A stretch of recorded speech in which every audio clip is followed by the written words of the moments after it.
بسم اللہ الرحمن الرحیم۔ السلام علیکم 7 کلاس عزیز طلباء، امید کرتی ہوں آپ خیریت سے ہوں گے۔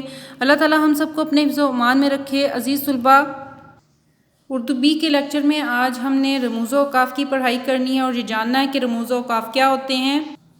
عزیز طلباء، اپنی کتاب کا صفحہ نمبر، گرامر کی کتاب کا قواعد النشاء کا صفحہ نمبر 83 آپ کھول لیں۔ اس پہ آپ کو ہمارے پاس جو عنوان ہے آج کا وہ ہے رموز و اوقاف۔ اس کی ہم پہلے تعریف پڑھتے ہیں، اس کا مفہوم سمجھتے ہیں۔ رموز اوقاف کا کیا مطلب ہے؟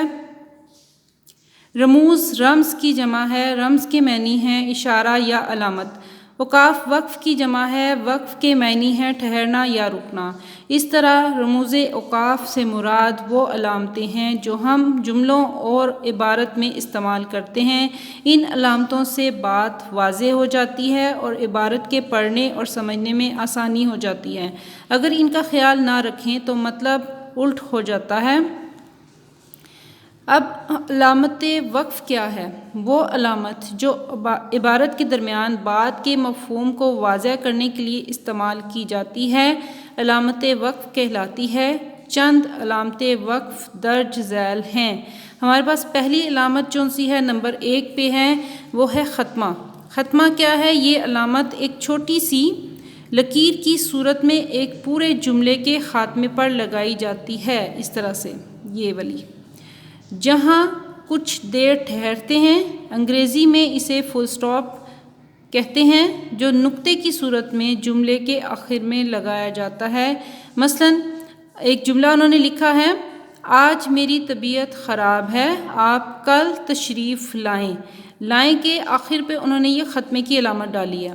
یہ ہمارے پاس ہے ختمہ، اور یہ کسی بھی جملے کے مکمل ہونے کی علامت کہلاتی ہے۔ دوسری علامت ہمارے پاس ہے علامت وقف میں سوالیہ نشان۔ یہ ہمارا اس طرح سے ہے، یہ علامت سوالیہ جملے کے آخر میں لگائی جاتی ہے۔ مثلا آپ کب کراچی جا رہے ہیں؟ آپ سوال پوچھ رہے ہو تو اس کے آگے یہ سوالیہ علامت لگائیں گے، جملے کا پتہ چلے گا کہ یہ سوالیہ فقرہ ہے۔ آپ کو کون سا پھل پسند ہے؟ اس کے آخر پر بھی سوالیہ نشان لگائیں گے، اس کو سوالیہ علامت بھی کہتے ہیں۔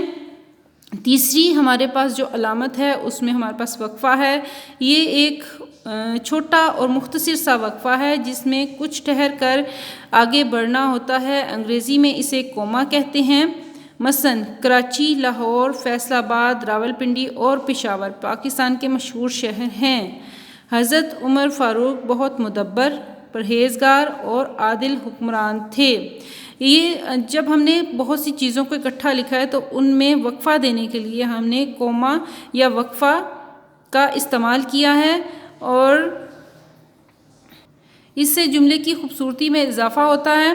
جی اسی طرح یہ شعر ہے ہمارے پاس، اے ماؤ، اس کے بعد وقفہ ہے بہنوں، وقفہ بیٹیوں، قوموں کی عزت تم سے ہے۔ جی وقفہ، سوالیہ نشان اور ختمہ، اس کے بارے میں آپ کو سمجھ آ گئی ہوگی کہ ختمہ کیا ہے۔ جملے کے ختم ہونے پر جہاں آپ نے ٹھہرنا ہے وہاں لگایا جاتا ہے۔ سوالیہ نشان سوالیہ جملے کے آخر پر لگایا جاتا ہے۔ وقفہ جون سا ایک چھوٹا وقفہ ہوتا ہے، مختصر سا ٹھہراؤ ہوتا ہے جو جملے میں آتا ہے، اس لیے ہم اس کو شہروں کو علیحدہ کرنے کے لیے بہت سے شہر لکھے ہوئے تھے، ان کو تھوڑا سا ٹھہر کے پڑھنے کے لیے اس میں ہم اس علامت کا استعمال کرتے ہیں۔ اب اگلے ہمارے پاس جو علامت وقف ہے وہ ہے تفصیلیہ۔ تفصیلیہ کی علامت اس طرح سے ہوتی ہے، یہ مندرجہ یا حسب ذیل کی علامت ہے یا کسی کے قول یا اقتباس سے پہلے آتی ہے۔ مثلا علم کے بے شمار فائدے ہیں، قائد اعظم نے فرمایا یا قائد اعظم فرماتے ہیں۔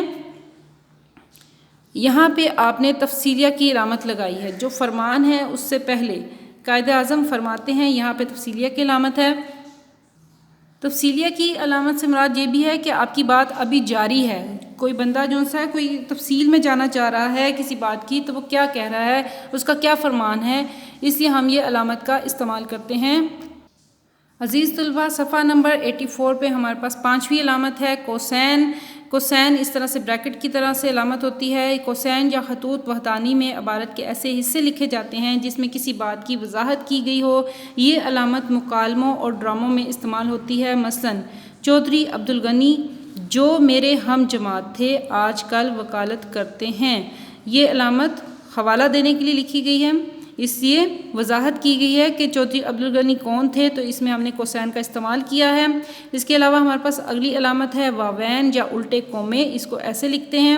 یہ علامت کسی کی تحریر کا اقتباس ٹکڑا پیش کرتے وقت یا کسی کا قول پیش کرتے وقت اس اقتباس یا قول کے شروع اور آخر میں لگائی جاتی ہے، جیسے رسول اکرم صلی اللہ علیہ وسلم کا ارشاد ہے، تم میں سے بہترین شخص وہ ہے جس کے اخلاق اچھے ہوں۔ میں نے اپنے ملازم کو آواز دی، وزیر خاں، اس نے جواب دیا، جی میرے آقا۔ جی اس طرح سے یہ واوین یا الٹے کومے استعمال کیے جاتے ہیں۔ حذف کا مطلب ہے گرا دینا یا جھاڑ دینا۔ اگر کسی عبارت، جملے یا شعر کا آخری حصہ چھوڑنے کی ضرورت پڑے تو اس کی جگہ چند نقطے لگا دیے جاتے ہیں تاکہ پڑھنے والا یہ سمجھ لے کہ اس جگہ شعر کا کچھ حصہ چھوڑ دیا گیا ہے۔ مثلاً عمل سے زندگی بنتی ہے، یہاں پہ حذف کی علامت لگا دی ہے، اور خدا ان کی مدد کرتا ہے۔ اگر ہم جملہ مکمل کریں، ہمیں ان جملوں کا پتہ ہے کہ عمل سے زندگی بنتی ہے، جنت بھی جہنم بھی، یہ حاکی اپنی فطرت میں نہ نوری ہے نہ ناری ہے، یہ شعر ہے۔ اس کے علاوہ خدا ان کی مدد کرتا ہے جو اپنی مدد آپ کرتے ہیں، یہ محاورہ ہے۔ اس کے بعد ہمارے پاس آخری کون سا ہے؟ آخری علامت ہمارے پاس ہے ندائیہ یا فجائیہ۔ یہ اس طرح سے ہوتی ہے، ندا حیرانی، خوشی، افسوس اور تعجب کے موقع پر استعمال کرتے ہیں۔ مثلاً خدایا کے بعد ندائیہ یا فجائیہ علامت ہے، مجھے نیکی کی توفیق عطا فرما۔ آہا، بس آ گئی۔ آہا کے بعد فجائیہ علامت کا استعمال ہوا ہے۔ ہائے کے بعد اس علامت کا استعمال ہوا ہے، یہ کیا ہے؟ اب رموز و اوقاف کی اہمیت کیا ہے کہ ایک امیر آدمی جنسا ہے، اس کے گھر چور آ گیا، اس کی آنکھ کھل گئی اور اس نے اپنے نوکر سے کہا چور کو روکو مت جانے دو۔ اس سے امیر آدمی کا مطلب یہ تھا کہ چور کو روک لو اور مت جانے دو، لیکن نوکر خاموش کھڑا رہا اور چور بھاگ گیا۔ امیر آدمی نے اس کی وجہ پوچھی تو نوکر بولا کہ جناب آپ ہی نے کہا تھا کہ روکو مت جانے دو، یعنی آپ نے مجھے حکم دیا تھا کہ چور کو مت روکو بلکہ اسے جانے دو۔ امیر آدمی سٹپٹا کر رہ گیا، دیکھا آپ نے وقفے کو بدلنے سے مطلب بالکل الٹ ہو گیا، جیسے کہ چور کو روکو مت جانے دو، چور کو روکو مت جانے دو، دونوں میں بہت فرق ہے۔ یہی رموز و اوقاف کی اہمیت ہے۔ آج کا ہمارا جو دوسرا ہے وہ ہے کہانی کا کام۔ جی عزیز طلباء، ہم نے اپنی کتاب کا صفحہ نمبر 130 کھولنا ہے۔ اس پہ ہمارے پاس کہانی ہے بابر کی دلیری۔ بابر ایک بادشاہ تھا، ٹھیک ہے، اس کے بارے میں کہانی کہ وہ کتنا بہادر تھا۔ اس میں ہم نے پڑھائی شروع کرتے ہیں۔ بابر کی دلیری۔ ظہیر الدین بابر برصغیر پاک و ہند میں سلطنت مغلیہ کا بانی تھا۔ وہ بہت بہادر، مدبر اور ہمدرد حکمران تھا۔ اس کا شمار دنیا کے بہترین حکمرانوں میں ہوتا تھا۔ اس کا سلوک اپنی فوج اور رعایا سے اتنا عمدہ تھا کہ سب اس پر جان چھڑکتے تھے۔ بابر نے یہاں بہترین نظام حکومت قائم کیا۔ وہ بہت عدل و انصاف سے حکومت کرتا تھا اور اپنی رعایا پر بہت مہربان تھا۔ ایک راجپوت سپاہی کا باپ کسی جنگ میں بابر کے ہاتھوں مارا گیا۔ وہ راجپوت بابر سے اپنے باپ کا بدلہ لینا چاہتا تھا۔ اس کے دل میں انتقام کی آگ بھڑک رہی تھی۔ اس نے زہر میں بجھا ہوا خنجر لیا۔ وہ بہت خوش تھا کہ اب وہ اپنے باپ کا بدلہ لے سکے گا، چنانچہ وہ بابر کو قتل کرنے کے ارادے سے آگے بڑھا۔ اچانک بازار میں شور بلند ہوا اور لوگوں میں بھگدڑ مچ گئی۔ ایک مست ہاتھی چیختا چنگھاڑتا ہوا بازار سے گزر رہا تھا۔ لوگ اپنی اپنی جانیں بچانے کے لیے بھاگ رہے تھے۔ ایک شیر خوار بچہ سڑک کے عین بیچ میں پڑا ہوا تھا اور اس کی ماں ممتا کی ماری بری طرح چیخ چلا رہی تھی کہ میرے بچے کو بچاؤ۔ کسی کو جرأت نہ ہو رہی تھی کہ وہ آگے بڑھ کر بچے کو اٹھا لائے۔ قریب تھا کہ ہاتھی اس معصوم بچے کو اپنے پاؤں تلے کچل ڈالے۔ اچانک ایک اجنبی تلوار سونت کر آگے بڑھا اور ہاتھی کے سامنے کھڑا ہو گیا۔ ہاتھی نے اس پر بھرپور حملہ کر دیا۔ اجنبی نے تلوار کے وار سے ہاتھی کی سونٹ کاٹ کر رکھ دی اور ہاتھی چیختا چنگھاڑتا ہوا پیچھے کی طرف بھاگ گیا۔ اس اجنبی نے بچے کو سڑک پر سے اٹھا لیا اور اس کی ماں کے حوالے کر دیا۔ یہ اجنبی بابر تھا۔ راجپوت سپاہی نے اپنے دشمن کو پہچان لیا۔ وہ حیرت میں گم ہو کر رہ گیا۔ اس نے سوچا کہ ایسے شخص کو قتل کرنا انسانیت کی توہین ہے۔ اب اس کے دل سے انتقام کا جذبہ ختم ہو چکا تھا اور اس کی جگہ دوستی اور محبت نے لے لی تھی۔ وہ دوڑ کر آگے بڑھا اور بابر سے لپٹ گیا۔ اس نے بابر سے معافی مانگی اور بابر نے اسے اپنے سینے سے لگا لیا اور اپنے دوستوں میں شامل کر لیا۔